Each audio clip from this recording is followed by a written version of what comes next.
Hi guys, I'm getting sick and tired of this wind, so I'm just doing it. So here I am again at Alto, and I just climbed up these stairs. So now I'm wondering, because there's our other slide pile, and we're going to get off this he said, she said crap today, because I got photographs in my pocket. Don't want them blown away in this high winds we've been having. But I just walked up these stairs quick and I couldn't resist. There's actually slag right through here where the people have been walking. So I'm wondering if this slag pile wasn't as big, because you see this was all dug out at one point, as this. And actually, as you can see, there was actually, I'm not crazy, that might be a piece of iron, slag off the iron. But you can see, slag glass, this is all slag glass right through here. You can see it. And it looks, if you look at the ground, from here to over here, maybe over there, maybe there was a couple piles of it. Again, we're gonna get off this he say. So I'm going over here. Now I got historical photographs. Did kind of want to show you the map, but I did not. Again, more slag. Look at all this. You're walking right past it. More iron slag. What's this doing here if there wasn't a furnace? We're gonna prove that today with my fancy trimography techniques. While I freeze my fingertips off before recording this for y'all. Because it's 27 out right now. My crazy butt's out here doing this for history. I never walked up that way, actually. There's history right there on people's footsteps that they're not even paying attention to. You can look at all of it. Look, here's more. As we get closer to where I suspect the furnace was. So, right here's the rail line. So actually, I might have used some to build the line for the grade, for the train tracks that went through here. Which would have ran right through there. Actually, right through here. Yeah, it would have been ideal to have a slag pile over here. Because your line was over here. I don't know if that was a structure or if that was built after the fact.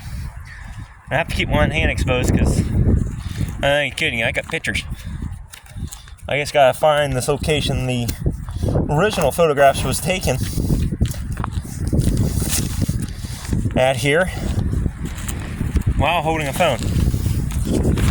I want to show you guys this technique. Well, I'll be darned. So I gotta find a clear spot of the mountains. So there you go. So right about this hill base, so that was a foundation, and so I believe that's a foundation. We found that cornerstone right about where that pine tree is. There was a cornerstone.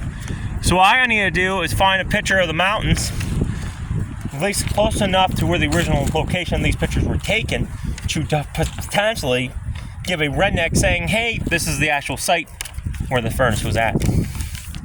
I won't print these out so I can show you. Quickly, since we're in this option, you see the mansion house. So there's the mansion house, and look how close it is to where I believe the furnace was at. I'm getting better view of the mountains here now. Again, it's 27 out. My hands are already starting to burn. That's not covered. I gotta get them out. Now I was looking over at the mountain earlier before it came out of the truck. But I want to try and get a picture roughly in alignment with where these original photographs were taken.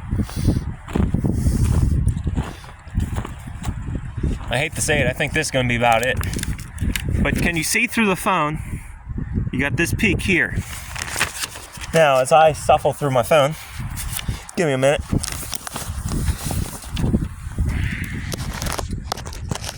I'm hoping this is still rolling.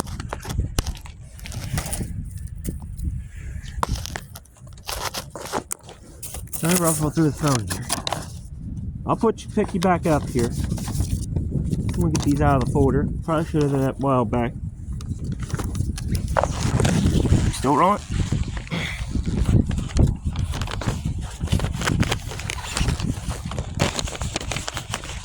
So these are historical photographs of the Carrick furnace, and what we're going to do, and you can do this at your own hometown. We're going to take these historical landmarks. Okay, so we got the picture of the furnace right there.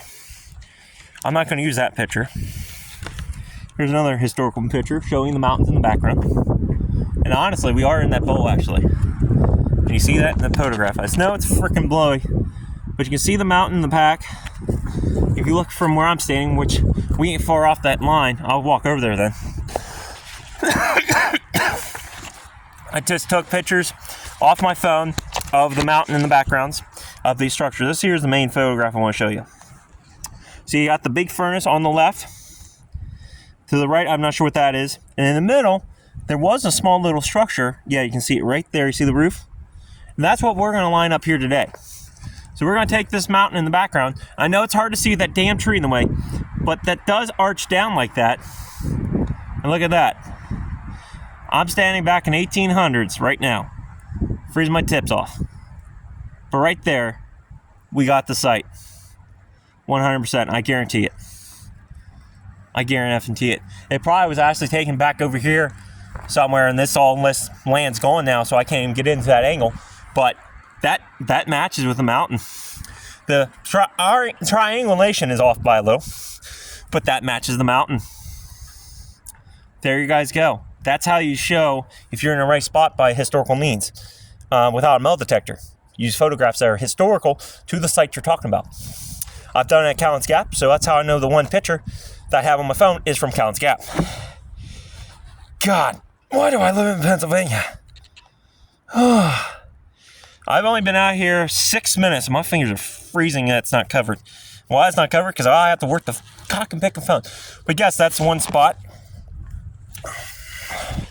I'll show you more in the truck, I think. So, even in this photograph of just the furnace, which that's just the furnace stack, which I believe was right here, right? That matches pretty good with the historical. Like I said, we were probably back more, but if that tree wasn't there, you'd have a ridge right there that matches this photograph identically. Look at that. Tell me that does not match. And mountains do not change over years much. They do disintegrate a little bit. So now we're going to go check this picture out. And I'm going to triangulate that because where I know where the rail bed was. Because in this photograph, there's a picture of a rail line. Whew. Cold. Very cold. Now, that first photograph, like I said, there's another foundation right here about that pine tree. And that was that little shed that you see in the picture. So the little shed was right in there. You had the main iron furnace there for damn sure. And as we walk over here to this old rail bridge, you're going to see the next iron thing is that big barn-looking structure. I don't know what that was used for, but we know the rail line ran through here. There's too much evidence. You got the bridge. You have this little bridge crossing. There's too much evidence to go against it. And now we have the mountain saying that this is the site. It's not technical. It's not fancy. It's just down and dirty raw. So right here would have been that barn. So right here. So if you see in my other videos, that was the barn. Right over in that spot's the furnace. Like I said, right about underneath that pine tree in the bush is that cornerstone, that little structure. And it's cut stone. And right here would have been the rail line. And we're going to show you this photograph. Again, I think it was taken back more. But as you look through that photograph, look at the next mountain. This right here had been the line. This is my fixed point in the picture. So, picture was taken back there for sure. You can see and identify in the picture. See that mountain? It matches. So there was a line right through here. It does not show the concrete structure because that was probably put in the 1950s. And then again, it comes up into this V and Y. Doggy. What did I choose to do this day? So, we definitely have, in my historical knowledge and dingling knowledge, we are at the furnace site. Now, I'm going to go warm my fingers up, and then I might go try and chase the water channel for that mill or the windmill. And actually, right now is ideal. You see the other side of the concrete that they've been buried for years. Wintertime in Pennsylvania is the best thing to do. That was also possibly added in the 1950s. World War II came, they probably had to hype up production. Whew. My fingers are cold. So guys, until next time, stay curious, stay adventurous.